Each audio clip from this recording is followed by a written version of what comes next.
El silencio en Valle Sombrío no era una ausencia de sonido, sino una presencia física, una masa densa y aceitosa que se filtraba por las rendijas de las puertas y se instalaba en los pulmones de quienes cometían el error de respirar profundamente.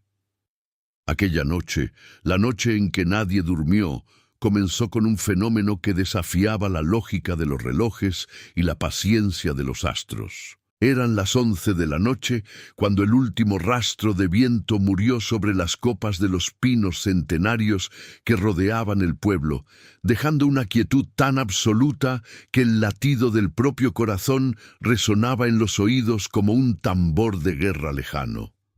No fue un apagón lo que dio inicio a la pesadilla, sino algo mucho más perturbador.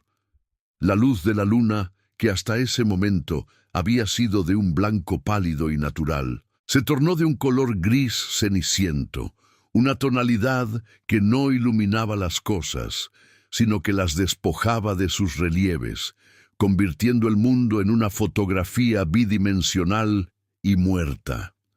Los habitantes de Valle Sombrío, acostumbrados al aislamiento de las montañas y a las supersticiones que crecen en la humedad de los bosques, sintieron un escalofrío colectivo, una señal eléctrica que recorrió las espinas dorsales de ancianos y niños por igual, advirtiéndoles que el velo entre lo cotidiano y lo innombrable se había rasgado de forma irreversible.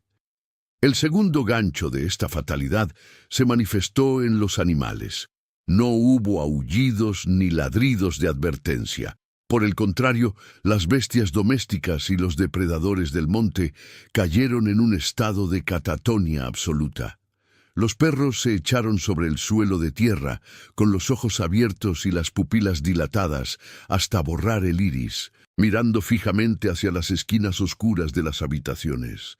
En los establos el ganado dejó de rumiar y permaneció de pie, rígido como estatuas de granito, con una expresión de pavor humano en sus rostros vacunos. Fue entonces cuando la gente comprendió que el sueño les había sido arrebatado. No importaba cuán cansados estuvieran los labriegos tras una jornada de sol a sol, ni cuántas infusiones de valeriana y tilo bebieran las abuelas. El mecanismo biológico del descanso se había roto.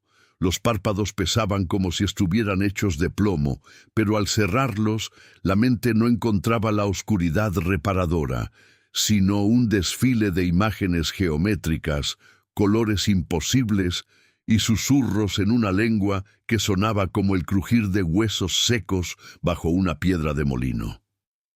Era un insomnio forzado, una vigilia impuesta por una voluntad exterior que exigía testigos para lo que estaba a punto de ocurrir. Valle Sombrío siempre fue un lugar de geografía caprichosa y temperamento huraño. Enclavado en una cuenca profunda donde las nubes parecen quedar atrapadas para siempre, el pueblo se fundó sobre las ruinas de algo mucho más antiguo, algo que los mapas modernos preferían ignorar. Las casas, construidas con madera negra y piedra volcánica, parecían amontonarse unas sobre otras buscando protección contra las sombras que descendían de los picos nevados. Sin embargo, esa noche, las paredes no ofrecían consuelo. La contextualización de este horror radica en una herencia maldita. Se decía que los fundadores del valle habían pactado con las entidades que habitaban las profundidades de la tierra para obtener cosechas que nunca se marchitaban, a cambio de una noche de cosecha que ocurriría una vez cada 100 años, y el centenario se cumplía precisamente hoy. El problema no era solo la falta de sueño. El conflicto real comenzó a gestarse cuando los habitantes notaron que las sombras en sus habitaciones no correspondían a los objetos que las proyectaban. Una silla podía proyectar la sombra de una mano garfio y la sombra de un hombre podía desprenderse de sus pies para caminar por la pared con una autonomía aterradora. La tensión escaló cuando los niños del pueblo, aquellos que deberían ser la promesa del futuro, comenzaron a actuar de manera extraña. Se levantaron de sus camas no con la torpeza del sonambulismo, sino con una coordinación militar y gélida. Salieron a las calles descalzos, con las camisas blancas brillando bajo la luz grisácea de la luna cenicienta.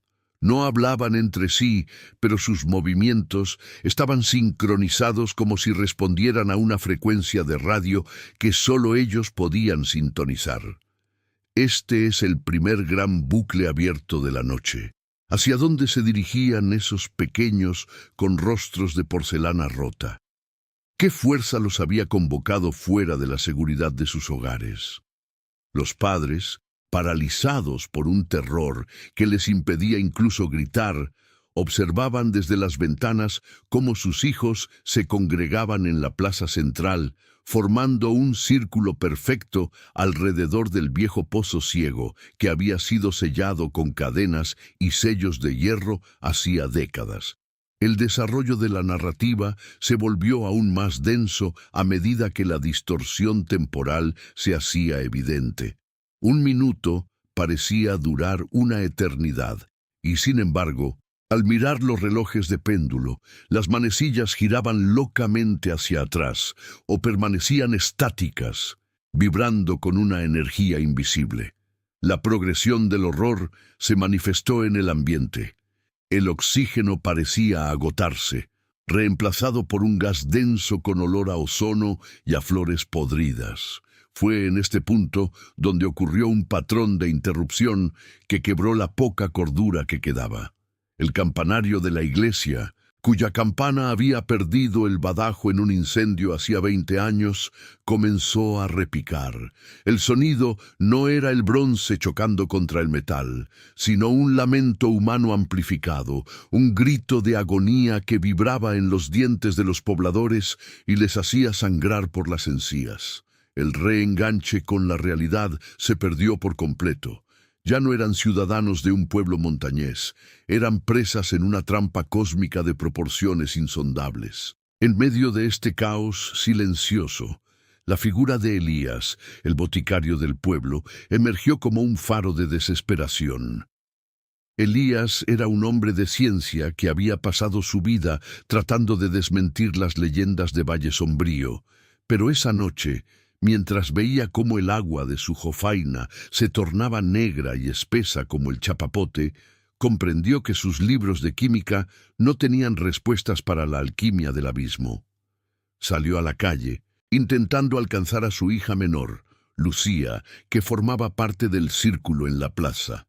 Pero al intentar tocarla, sus manos atravesaron el cuerpo de la niña como si ella fuera solo un holograma hecho de humo y escarcha. Ella no estaba allí, o al menos no estaba en el plano físico que Elías podía comprender. Los niños estaban en un estado de transición, convirtiéndose en los conductos de algo que venía de mucho más lejos que las estrellas visibles. La revelación que marca el clímax de esta primera parte fue el descubrimiento de que el suelo mismo de Valle Sombrío estaba latiendo. No era un terremoto, era una respiración profunda y rítmica. Debajo de los adoquines, debajo de las raíces de los árboles y de los cimientos de las casas, algo inmenso se estaba despertando. Los hijos de Valle Sombrío no eran solo los niños que estaban en la plaza. El término se refería a todas las criaturas que habían nacido bajo la sombra del valle durante el último siglo.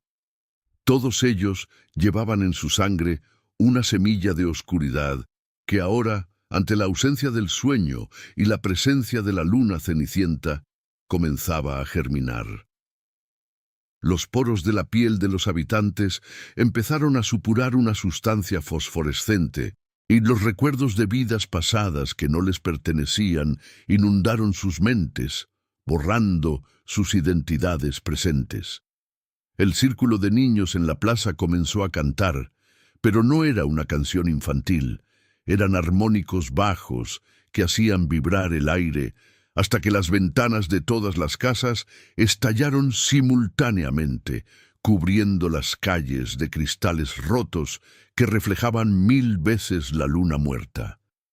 El pozo central, el corazón de la maldición, comenzó a escupir una niebla negra que se extendía como tentáculos por el suelo, buscando los pies de los adultos. Cada persona que era tocada por esa niebla caía de rodillas, no por dolor, sino por una súbita revelación de su propia insignificancia frente a lo que estaba emergiendo. Los secretos mejor guardados del pueblo, los pecados enterrados en los sótanos y las traiciones susurradas en el confesionario se manifestaron físicamente como pequeñas criaturas deformes que corrían entre las sombras, riendo con voces de niños. La conclusión de este primer acto de desesperación llegó cuando el cielo se abrió. No fue una tormenta de lluvia, sino una grieta en la propia bóveda celeste que reveló un vacío absoluto, un lugar donde no existía la luz ni el tiempo. Desde esa grieta, una voz que no necesitaba de cuerdas vocales resonó en la conciencia de cada habitante de Valle Sombrío. El sueño ha terminado. La vigilia eterna comienza ahora. En ese instante, los niños en la plaza se giraron al unísono hacia sus padres, pero sus rostros ya no eran humanos. Sus rasgos se habían suavizado hasta convertirse en superficies lisas de mármol negro, sin ojos, sin nariz, solo una hendidura vertical donde debería estar la boca, de la cual emanaba un resplandor violeta que quemaba la retina de quien osara mirarlos directamente. El payoff de esta introducción al horror es la comprensión de que nadie podrá escapar. Los caminos que salían del valle habían desaparecido, reemplazados por acantilados infinitos que caían hacia el mismo vacío que se abría en el cielo. Valle Sombrío se había convertido en una isla flotante, en un océano de nada, y sus habitantes eran los náufragos de una realidad que ya no los reclamaba. La tensión no se resolvió. Se transformó en un estado permanente de pavor existencial. El insomnio ya no era una molestia. Era la única defensa contra la disolución total del alma. Porque en Valle Sombrío, dormir significaba permitir que las cosas que esperaban en la niebla ocuparan el cuerpo vacío, y nadie estaba dispuesto a ceder su carne a los invitados del abismo. La oscuridad se volvió tan tangible que se podía sentir su peso sobre los hombros. Los habitantes, atrapados en sus propias casas o paralizados en las calles, comenzaron a ver cómo sus sombras cobraban una tridimensionalidad grotesca. Las sombras se estiraban, se retorcían y empezaban a susurrarles al oído sus miedos más profundos, recordándoles por qué Valle Sombrío era un lugar prohibido para los mapas de los hombres. Elías, el boticario, se encontró frente a su propia sombra, que ahora era una cabeza más alta que él, y tenía dedos como sarmientos secos. La sombra le tendió una mano, y en ese contacto Elías vio el fin de todas las cosas. Vio el valle cubierto de huesos blancos y el sol apagándose para siempre bajo un manto de ceniza fría. Esta es solo la antesala de la verdadera noche, el preludio de una sinfonía de terror que apenas ha comenzado a afinar sus instrumentos. El conflicto no ha hecho más que ramificarse, y los lazos que unían a las familias se han disuelto ante la necesidad primordial de sobrevivir a una noche que no parece tener un amanecer programado. Los hijos de Valle Sombrío han despertado, y su hambre no es de pan, sino de la esencia misma de la vigilia humana. Mientras los cristales rotos crujen bajo los pies invisibles de lo que acecha en la plaza, los pobladores se preguntan si alguna vez volverán a ver la luz del día, o si este es el inicio de una eternidad de ojos abiertos y mentes rotas. Si te atreves a seguir el rastro de esta oscuridad, y quieres descubrir qué horrores aguardan cuando la niebla del pozo termine de cubrir por completo el pueblo, debes prepararte para la siguiente etapa de este descenso. La noche en que nadie durmió es solo el primer suspiro de una pesadilla mucho más profunda. No apartes la vista de la penumbra, mantén los oídos atentos al repicar de la campana sin badajo y busca la continuación de este relato en la parte 2, donde los secretos del pozo serán finalmente revelados y el destino de Elías y los niños se sellará en la sangre de los antiguos. ¿Podrás resistir el peso del insomnio o te convertirás tú también en un hijo de la sombra? Sigue leyendo para enfrentar lo que se esconde bajo la piel de Valle Sombrío. El aire en Valle Sombrío se volvió denso, una amalgama de humedad rancia y el aroma metálico de la sangre que aún no ha sido derramada, pero que ya se siente en el paladar de aquellos que aguardan en la penumbra. No era simplemente oscuridad, era una presencia táctil que se arrastraba por las paredes de piedra caliza, filtrándose por las grietas de las ventanas mal selladas como un humo negro que poseyera voluntad propia y una paciencia infinita.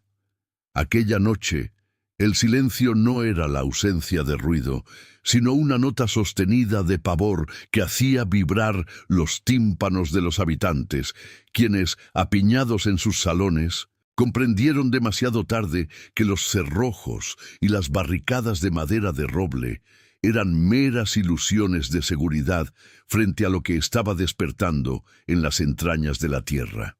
Los hijos de Valle Sombrío no buscaban permiso para entrar.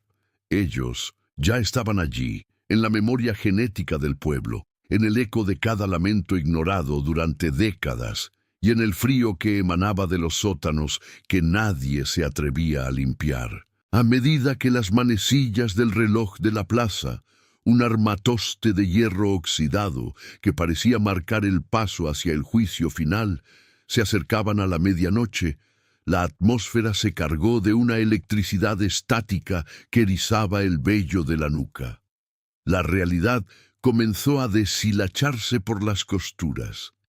En la casa de la familia Ortega, los cuadros de los antepasados empezaron a exudar un aceite negruzco que nublaba los ojos pintados, dando la impresión de que los muertos estaban llorando por lo que sabían que iba a ocurrir.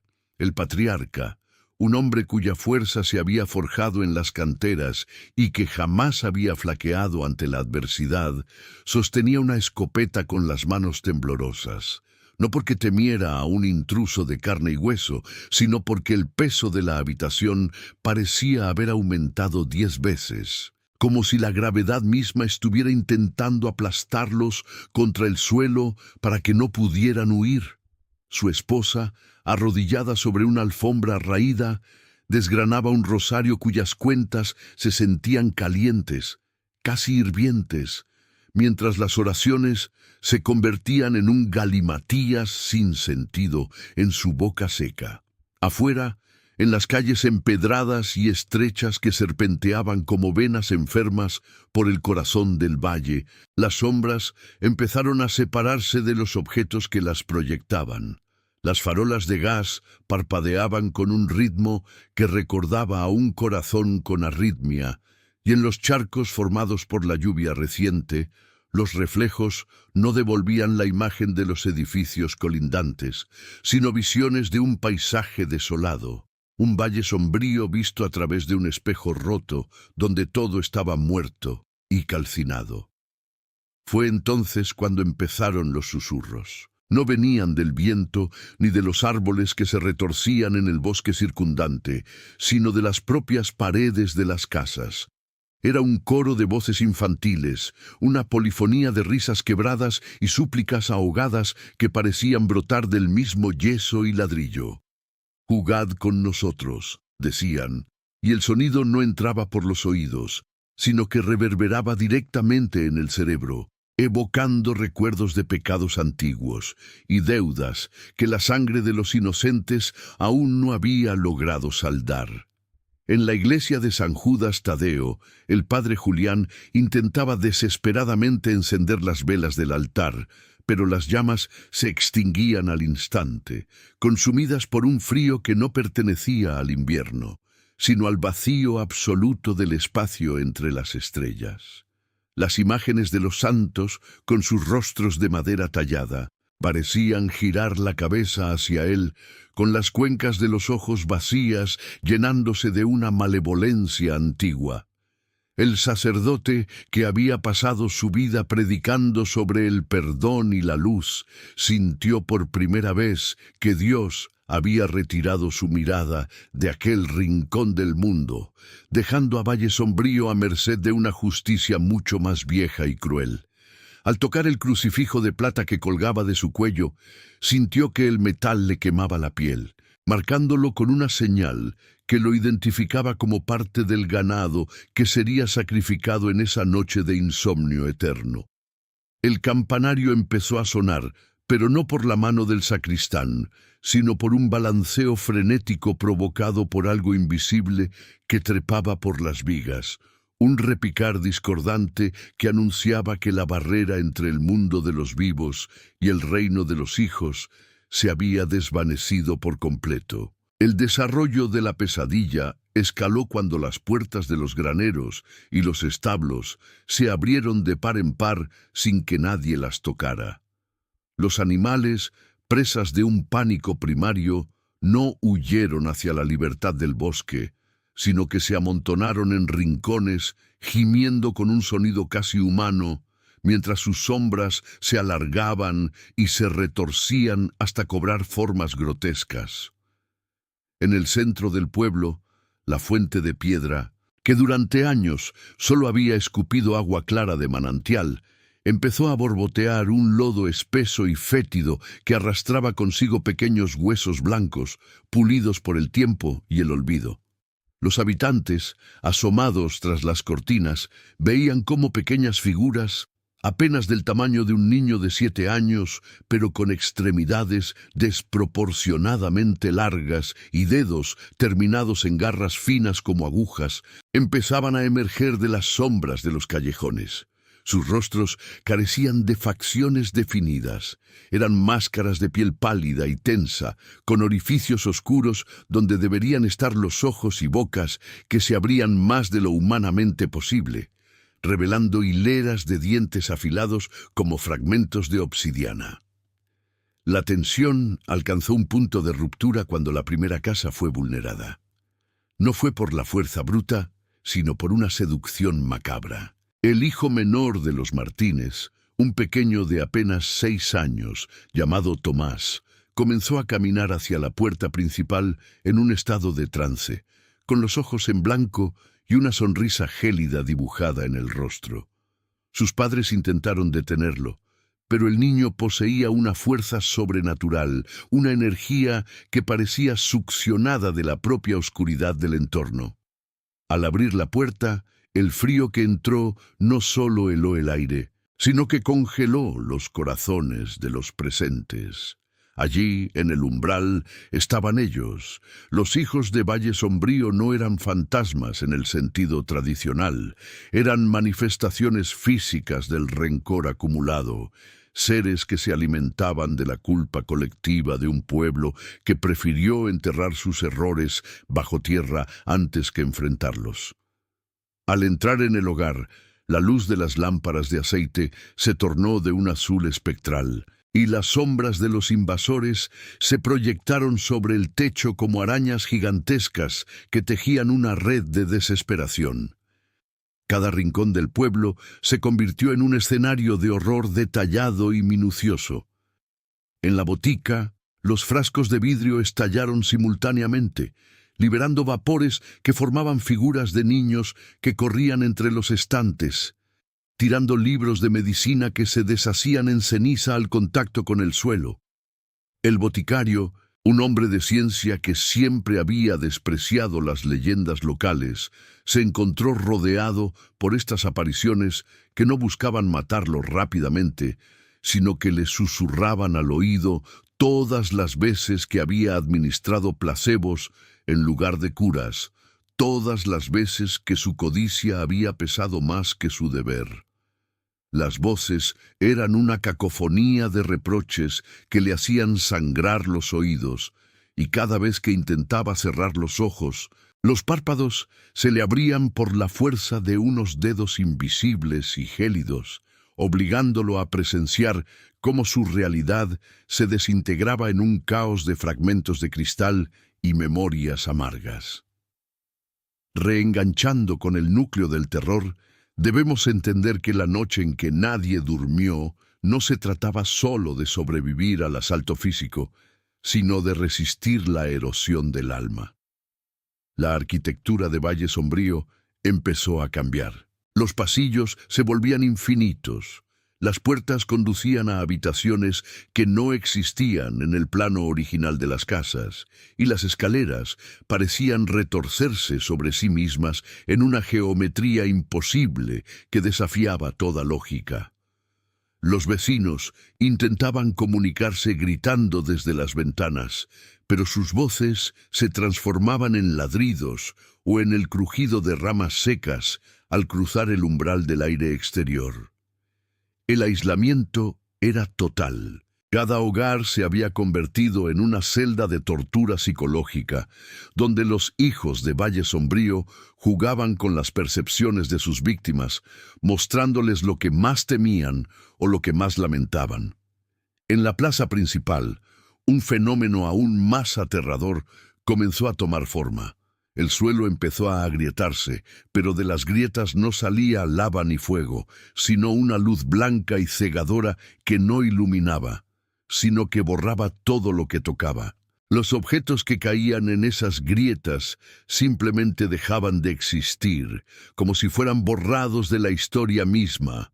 Los hijos se congregaban alrededor de estas fracturas en la realidad, entonando un cántico rítmico que recordaba al latido de un corazón moribundo.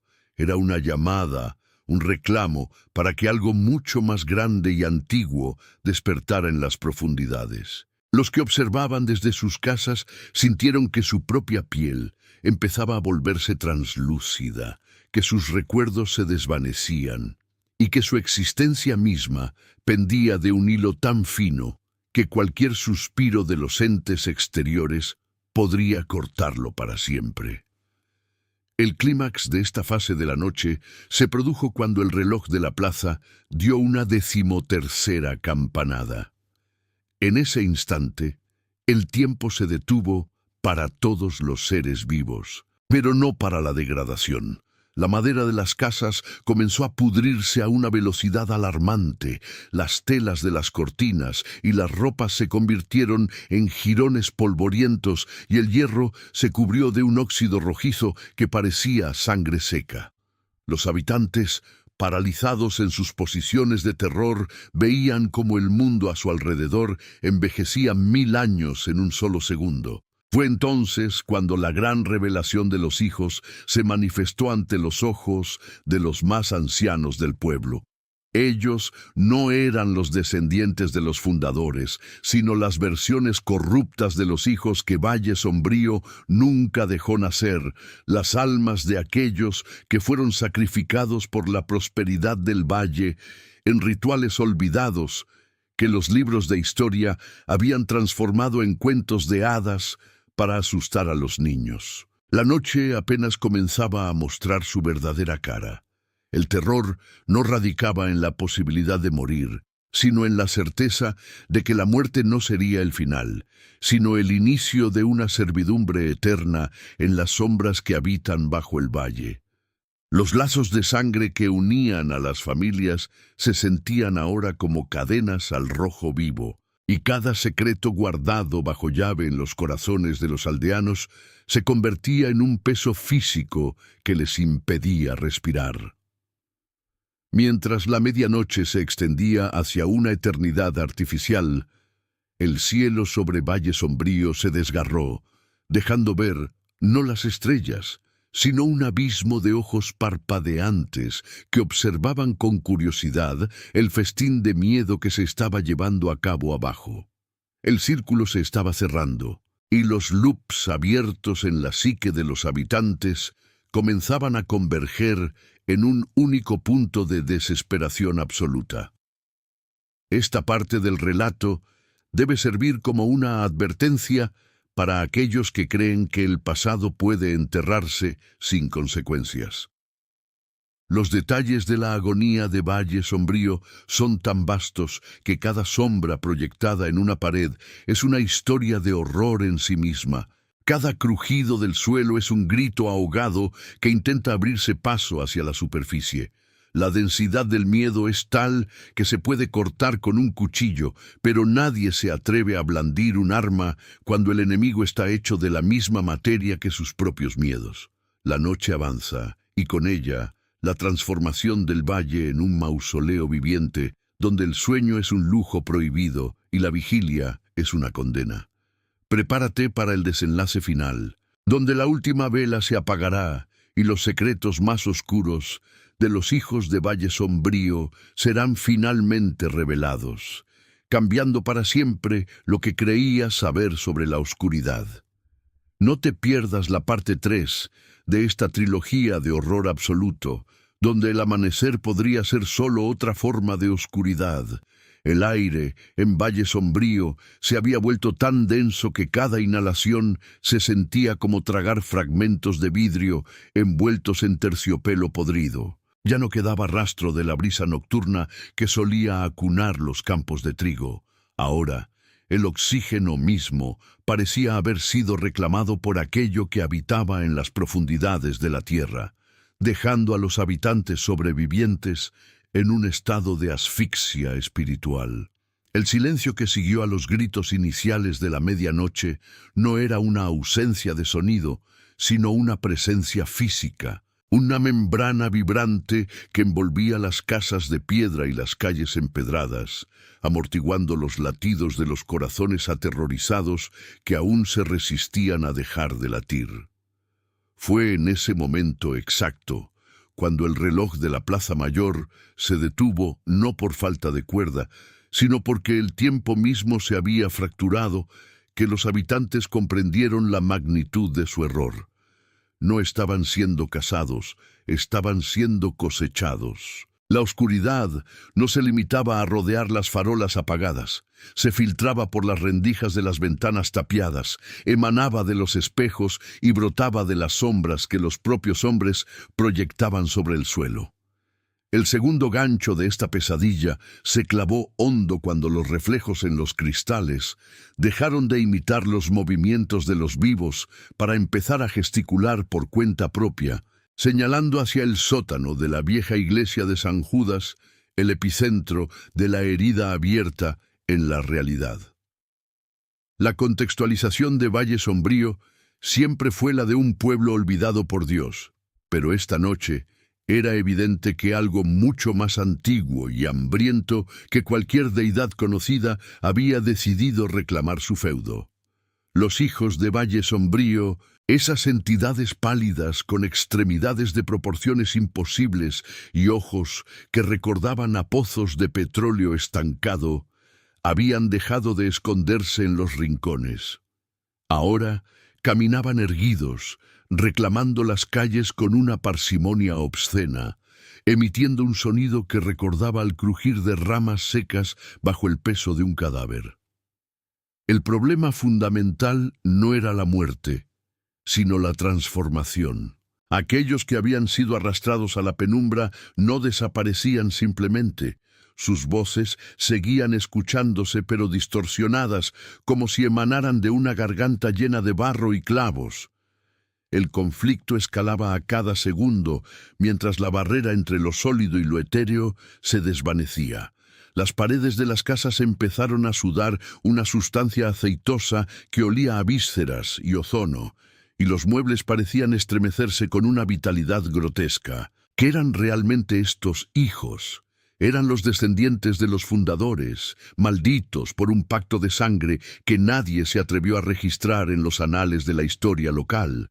¿O eran manifestaciones de la culpa colectiva de un pueblo que siempre prefirió mirar hacia otro lado cuando el bosque reclamaba sus tributos? Las preguntas quedaban suspendidas en el aire, bucles abiertos de una narrativa que exigía un cierre de sangre. El desarrollo de la tragedia alcanzó un punto de no retorno cuando Elías, el último de los cronistas del pueblo, se vio atrapado en la torre del campanario, observando cómo la plaza de abajo se convertía en un remolino de geometría no euclidiana. Vio a sus vecinos, hombres y mujeres con los que había compartido pan y vino, arrodillarse no ante un altar, sino ante el vacío mismo. La progresión del horror fue escalonada. Primero perdieron la voz, luego el rostro y finalmente la estructura ósea, convirtiéndose en montículos de carne vibrante que se fusionaban con el empedrado. El patrón se interrumpía cada vez que uno de los hijos se acercaba a una víctima, no para morder, sino para susurrar una verdad tan devastadora que el alma del receptor simplemente se rendía, dejando el cuerpo vacío para que la oscuridad lo habitara. En medio de este caos ascendente, un nuevo impulso de terror sacudió la escena. Una luz fría, de un color que no debería existir en el espectro visible, estalló desde las grietas del suelo de la plaza. Era el reenganche del miedo primordial, la revelación de que el pueblo entero no estaba construido sobre roca firme, sino sobre el caparazón de algo inmenso que ahora, tras siglos de letargo, comenzaba a despertar. Los hijos no eran invasores. Eran los glóbulos blancos de un organismo colosal que detectaba la presencia humana como una infección persistente. La noche en que nadie durmió no fue una vigilia de insomnio. Fue un estado de parálisis consciente donde cada habitante fue testigo de su propia irrelevancia cósmica. La tensión se volvió insoportable, una cuerda de violín tensada hasta el punto de la ruptura, mientras el cielo se abría como una herida mal cosida, revelando no estrellas, sino miles de ojos que observaban con una indiferencia absoluta. El clímax estalló cuando la torre del reloj colapsó, pero en lugar de caer hacia abajo, los escombros flotaron hacia el firmamento rasgado. Elías, aferrado a una viga de madera podrida, vio la gran revelación. Valle Sombrío no era un lugar geográfico, sino una trampa temporal, un bucle de agonía, diseñado para alimentar a los hijos con el sufrimiento de quienes creían que podían escapar. El bucle se cerró con un chasquido sordo que resonó en los huesos de cada ser viviente. Las deudas de los antepasados fueron cobradas en una sola moneda, la existencia misma. No hubo una batalla final con espadas o rezos. Solo hubo una aceptación forzada del fin. La oscuridad se volvió absoluta, extinguiendo no solo la luz, sino el concepto mismo de la esperanza. Las identidades se disolvieron, los nombres se borraron de los libros que aún no se habían quemado, y el pueblo de Valle Sombrío fue extirpado de la memoria del mundo. Cuando el primer rayo de un sol que ya no calentaba intentó penetrar la bruma al alba, no encontró nada. No había casas en ruinas, no había cadáveres en las calles, no había rastro de lucha. Solo quedaba un valle vacío, cubierto por una ceniza grisácea que se deshacía al tacto. La conclusión era un payoff amargo y definitivo. Los hijos habían terminado su labor. La noche en que nadie durmió fue, en realidad, la última noche de la humanidad en ese rincón del universo. La paz que descendió sobre el valle era la paz de la inexistencia, un silencio tan perfecto que resultaba más aterrador que cualquier grito. El ciclo se había completado y el hambre del abismo estaba temporalmente saciada. Valle Sombrío ya no figuraba en ningún mapa, y aquellos que alguna vez escucharon su nombre sentirían, a partir de ahora, una punzada de frío en la nuca cada vez que intentaran recordarlo, un recordatorio residual de que hay lugares donde la realidad es un velo demasiado fino. Los detalles de la desaparición eran exhaustivos en su crueldad. Las ropas de los habitantes quedaron amontonadas en los lugares donde habían estado, manteniendo la forma de sus cuerpos como mudas de piel de serpiente. El diario de Elías, el último objeto en desintegrarse, contenía una frase final escrita con una caligrafía que ya no era humana. No estamos durmiendo, Estamos siendo soñados por algo que odia el despertar. Esa fue la sentencia definitiva. El pueblo se convirtió en una leyenda urbana, una historia contada por borrachos en pueblos vecinos que juraban haber visto luces parpadeantes en el horizonte donde solo debería haber bosque.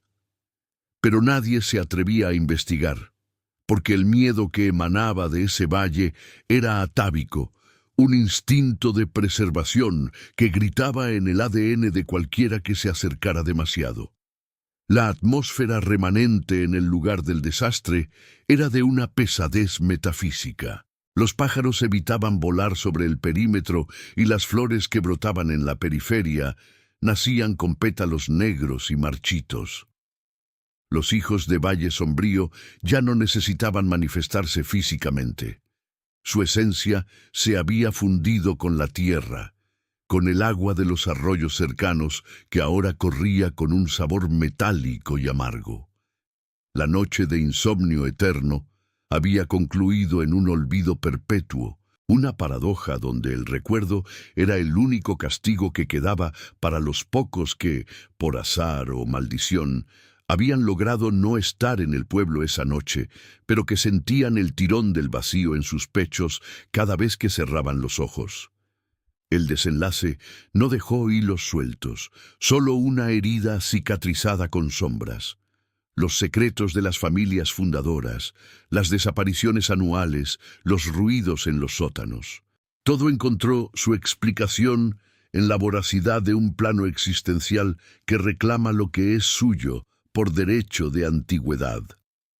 No hubo héroes que salvaran el día, ni sacrificios que compraran el perdón. Solo hubo la fría contabilidad de un universo que no reconoce la moralidad humana, solo el equilibrio entre la energía y el vacío.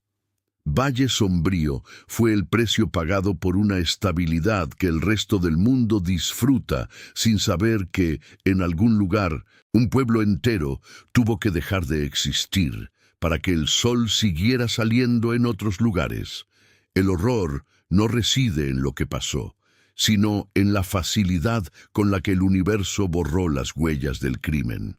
La lección final para cualquiera que se asome a los abismos de la historia es que el silencio es la respuesta más frecuente a nuestras súplicas. Las cenizas en el valle se dispersaron con un viento que no venía de ninguna parte, y el nombre de Valle Sombrío se desvaneció de los labios de los hombres como el humo de una vela extinguida. Lo que queda es este relato, un eco débil de una realidad que ya no es. Si alguna vez te encuentras viajando por una carretera secundaria y el GPS deja de funcionar, si el aire comienza a oler a ozono y las sombras de los árboles parecen estirarse hacia ti con dedos demasiado largos, no busques refugio, no cierres los ojos y, sobre todo, no intentes dormir, porque en los lugares donde el tiempo se detiene, el sueño es el portal por el cual los hijos regresan para terminar lo que empezaron. Valle Sombrío permanece como una advertencia silenciosa en la periferia de nuestra percepción. No es un lugar al que se llega, es un estado de ser al que se cae.